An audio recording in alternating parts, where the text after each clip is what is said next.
The Assassination of Charlie Kirk, an anti-dialogue demagogue, who lost his life while manufacturing outrage.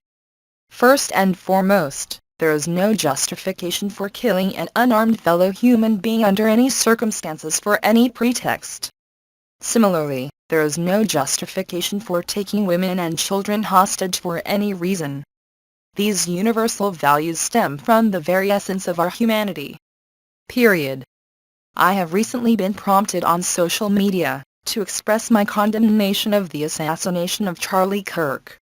Reflecting on past discussions, I recall a similar urging from 2 years ago, when I was urged to denounce the Hamas attack on Zionist Israel.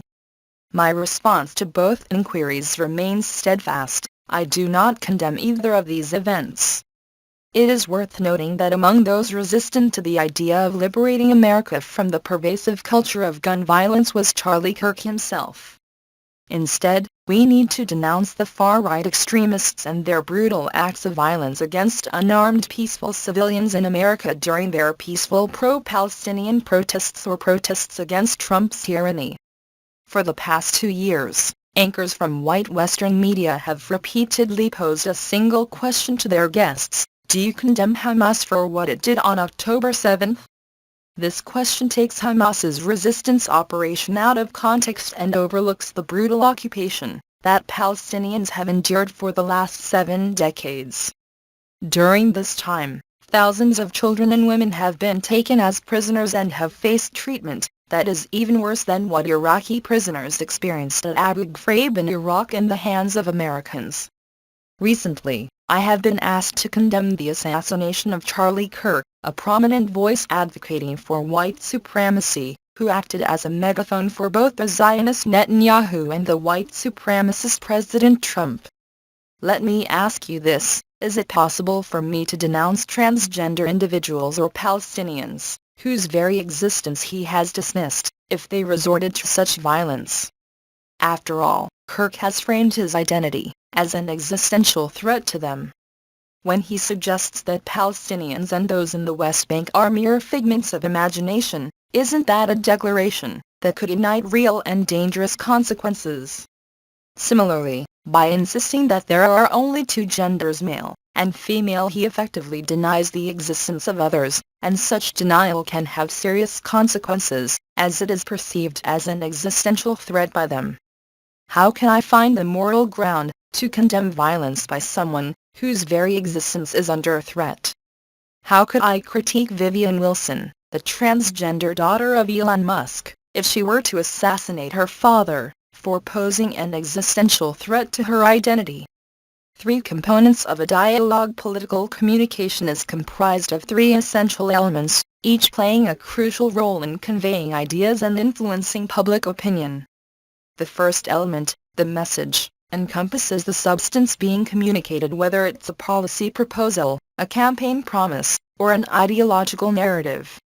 The second element, the audience, refers to the individuals or groups receiving the message, whose perceptions, beliefs, and demographics the sender aims to shape, and how the message is interpreted and received by them.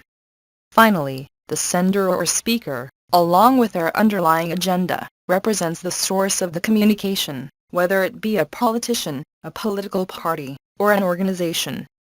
This component includes their motivations, values, and objectives, all of which influence how the message is crafted and delivered. Together, these 3 components create a dynamic interplay that defines the landscape of political discourse. Charlie's message to his audience revolved around the ideology of white supremacy, aimed at deepening the divisions within American society. He sought to capitalize on the widespread suffering caused by economic decline, rampant joblessness, and the escalating cost of living issues that were exacerbated by a lack of effective welfare measures.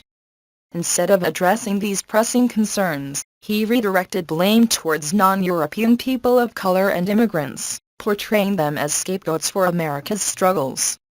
Furthermore, he encouraged far-right extremists to join the paramilitary and the army in their efforts to oppress marginalized communities. Who was his audience? It comprised the grandsons of white settlers of Americans of European descent, descendants of those who forcibly seized land from Native Americans and contributed to their widespread devastation. This group included the xenophobic and morally bankrupt youth crushed under corporate capitalism, under decline, valuing white supremacy over equity and justice. What about the sender? Who was Charlie Kirk? For me, he was Christian Madar's elite, Hitler's Goebbels, a morally corrupt, spiritually defunct megaphone of white supremacy, and sequeler pig of Orwell's Animal Farm. The rise of far-right politics in America is linked to economic uncertainty, loss of social mobility, job losses, economic downturns, cultural anxiety, financial insecurity, and political polarization, leading people to seek simple explanations and solutions, and strong leadership, which makes populist rhetoric appealing. Americans see the American dream as diminishing, especially among working-class and rural communities, which fosters resentment towards elites, immigrants, and globalization, resulting in a favorable climate for far-right movements that promise national pride and stability. I do not celebrate Kirk's demise. I see it as a significant political failure of the left to address the rise of right-wing demagoguery.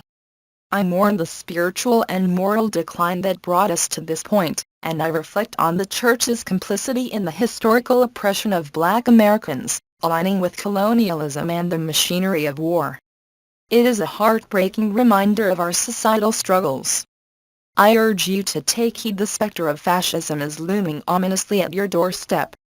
The nation stands on the brink of a civil war, with a sharply divided America teetering toward disintegration. Instead of mourning Kirk's passing, factions are gearing up for an explosive conflict, readying themselves for chaos and violence. It troubles me deeply to witness fellow Americans being assailed by the brutal onslaught of far-right extremists, as fear and hostility permeate the air. The sense of impending turmoil is palpable, casting a dark shadow over the land. This civil war in America will result in fracturing America into two distinct parts, one dominated by supremacist white Americans of European descent, and the other encompassing everyone else: immigrants, people of color, democratic socialists of every race, ethnicity, and faith, as well as anti-Zionist. I await that transformative day with growing impatience. Understanding Kirk. To understand Charlie Kirk, let us compare him with Islamic preacher Zakir Naik. At first glance, an American conservative activist and an Islamic televangelist seem worlds apart, though Musk and Kirk have a lot in common. However, they operate on strikingly similar models of influence, leveraging modern media to target specific audiences. Their commonalities are structural and rhetorical, not ideological. Kirk frames politics as a battle between patriotic, real Americans and a corrupt elite establishment: the swamp, mainstream media, and woke cultural Marxists. Naik often frames his discourse as the defense of true Islam against a corrupting Western secularism, modernism, and other faiths, including Shia Islam. Commonality: both create a clear in-group their followers and a defined out-group the corrupt other, which fosters a powerful group identity and loyalty. Appeal to absolute certainty and ideological purity: Kirk presents a version of conservatism and American history that is absolute, often downplaying complexity or historical nuance in favor of a clear, ideologically pure narrative.